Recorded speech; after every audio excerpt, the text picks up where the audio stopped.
Welcome to another episode of the podcast, Ask Holly. Yeah. I'm joined by Holly Salmon, CEO of the Better Business Bureau. And today you're going to share valuable tips and information as we choose a care facility for a loved one. And sooner or later, most of us are going to be dealing with this in our lives. Yeah, this is a decision that oftentimes we don't consider having to make until we're in the throes of it. Mm-hmm. I recently helped find a facility for loved ones, and you don't realize how stressful the decision is going to be, because it's not just choosing a facility that the family can afford, that is a good, safe, quality place for your loved one, but also you forget that when it comes time to make that decision, you've probably got other stressors at home in dealing with their care, their ongoing care, until you can get to the point of placing them into that facility. So really, making this decision before you're in the throes of an all-out emergency or in a situation where you absolutely almost have to place someone really is doing yourself a favor. So we wanted to give people tips today so that they can hopefully choose a facility that they can trust, that they can feel good about, because this is such a stressful time for families. So as you toured facilities, you knew how to ask all the right questions. Can you share with people what those questions are, the most important ones to really decipher? It was funny when I toured the facilities, I was touring for a loved one, and just like business owners, you may be an expert in roofing, but you're not an expert in nursing care. You may be an expert in swimming pools, but you're not an expert in teaching. So, I was not an expert in this, but because of what I do at Better Business Bureau, I do kind of ask questions for a living. And what I know about spending money and signing contracts is ask every question. And if the person I'm sitting across from isn't willing to answer my questions, I'm in the wrong place.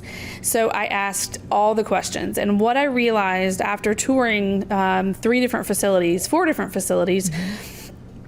you really, as it would be with choosing a contractor, choosing a child care provider, once you've met several, you kind of start to understand what's important to you, what's a good fit for your family, and so your questions get even better. But I did learn a lot through the process and had some information that I felt like would be useful to share with people to hopefully make their process a little less stressful. Well, I love some of the pointed questions you asked. One of them was, is the family able to visit unannounced 24/7? And that's pretty important, right? Yeah.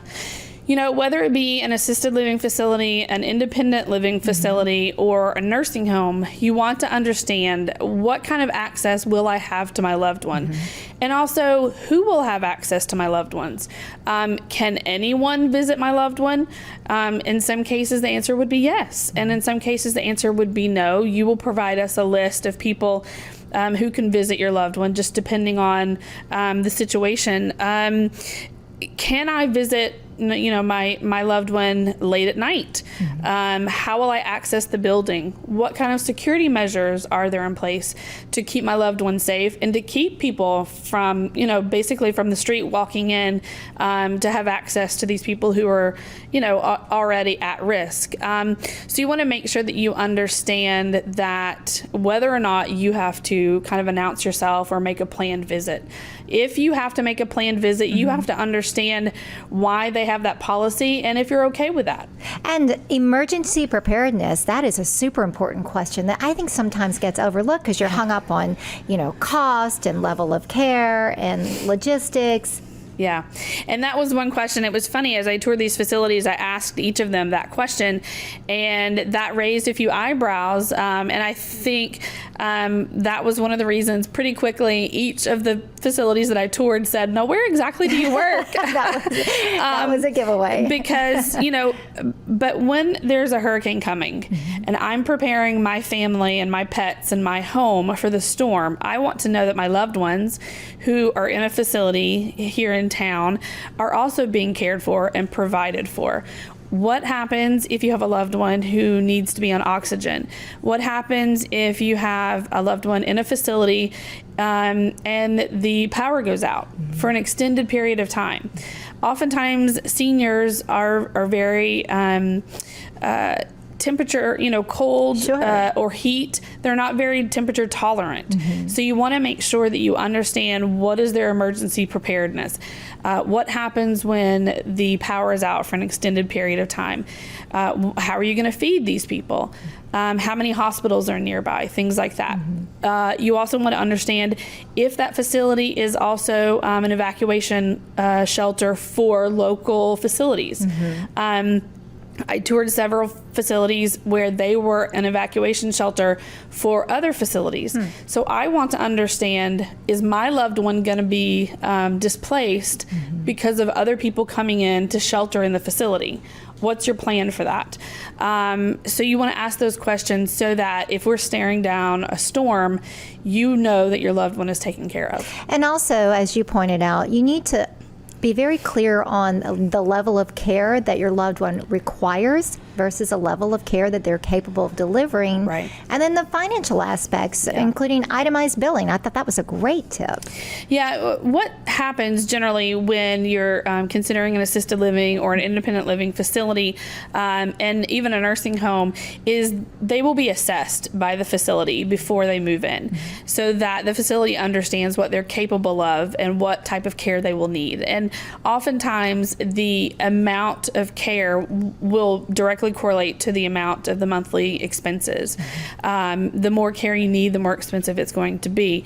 You want to make sure that you completely understand how much for the first resident, and if there's a spouse that does not need care, how much for that resident, how much for the level of care that we need. Are there added expenses I should be aware of? If my loved one goes into the hospital for an extended period of time, am I still paying full rate for that month?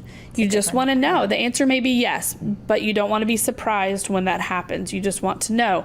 You want to ask things like, will there be additional charges for cable, Wi-Fi, a telephone, a pendant? They have emergency pendants at most of these facilities. You want to understand, is that an additional monthly charge? You want to understand how much am I going to be paying every month that is a predictable dollar amount. How much could I be paying and what other things could I be paying for that are add-ons? For example, most of the facilities will offer manicures, pedicures, haircuts, things like that. Almost always those are additional charges. So you want to understand that going into it. If a family member is covering the expenses for a loved one to be in a facility, you don't want to have expenses that could kind of go out of control because then that becomes a real panic situation. And Holly, it's also important to look at the staff turnover, right? Are they turning and burning staff? Or is there longevity? And you have a right to ask those questions. Yeah, absolutely. I think, it's important when you're, touring schools for your children. You want to know what's the tenure of these teachers because that says something, too, about the management of a school, for example.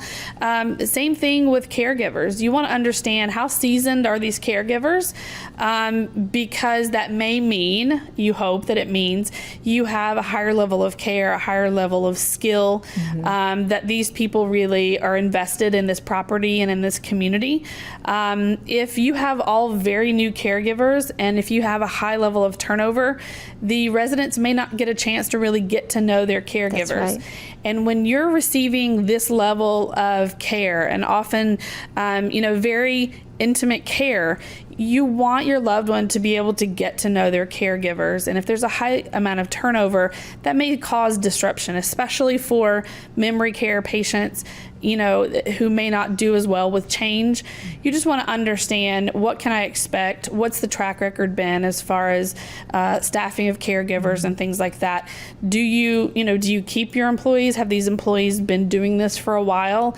You have every right to ask, but you want to ask that question before you move in. You want to ask that question before you sign a contract. And of course, the Better Business Bureau is a great resource in this research process as you are looking for that perfect facility to care for a loved one. Better Business Bureau would certainly receive and handle complaints from consumers as it relates to not quality of care as far as health care, but we would as far as billing and oftentimes service as far as customer service. That's why I gave the advice of itemized billing. You want to make sure you understand exactly what your monthly expenses are and how you got to that price tag. But certainly we hear from consumers and we process complaints, and you can come to us and look to see what kind of complaints we may have received. You also want to make sure, though, that you look to see what do the reports look like from recent site visits. How do their licenses look? Are they in good order? Have they had complaints against their license? And you also want to look to see, because it is public record, their inspection reports. Have there been citations? What were the nature of those citations? And where would someone go for those sorts of public information? So it really just depends on the type of facility. Certainly you can contact Better Business Bureau and we can put you in the right direction depending on your need. Yeah, because as you said, the site inspections are super important as They can well. be very telling. And again, like we say with so many things, giving yourself enough time to do your homework can allow you to make really good, educated decisions so that you're not in an emergency situation where you have to just pick a facility. You don't want to move your loved one more often than you have to. It's very disruptive and difficult for them. So you want to make the right decision the first time, and Better Business Bureau can certainly be there to help you do that because this is a really difficult time for families, and they want to know they've made the right decision. It's great information. If you have any questions or suggestions for future episodes of the Ask Holly podcast, you can email Holly at askholly@wkmg.com. And of course, check out the podcast on WKMG's clickorlando.com. Go to the Better Business Bureau website as well. BBB.org. And you can find information there on companies across North America. And also, not so much about choosing a care facility, but certainly Scam Tracker is something that's always available to people. Another thing about putting your family into a care facility or choosing a care facility, you want to make sure that you remain involved. You remain involved in the mail that they're receiving, how they're spending their money, things like that. Because even when your loved one is in a facility and they're physically, health-wise taken care of, they still can fall victim to scams and things. They're still receiving phone calls. They still may be receiving emails. So you want to make sure that you don't, that this decision isn't the last time that you take responsibility for their care and their health and happiness. So Scam Tracker, getting back to that, Scam Tracker can be a good place for you to go to see what are people falling victim to, what are people reporting. It's great information. Well, thank you so much, Holly, and we will see you back for the next one. Yeah, thank you.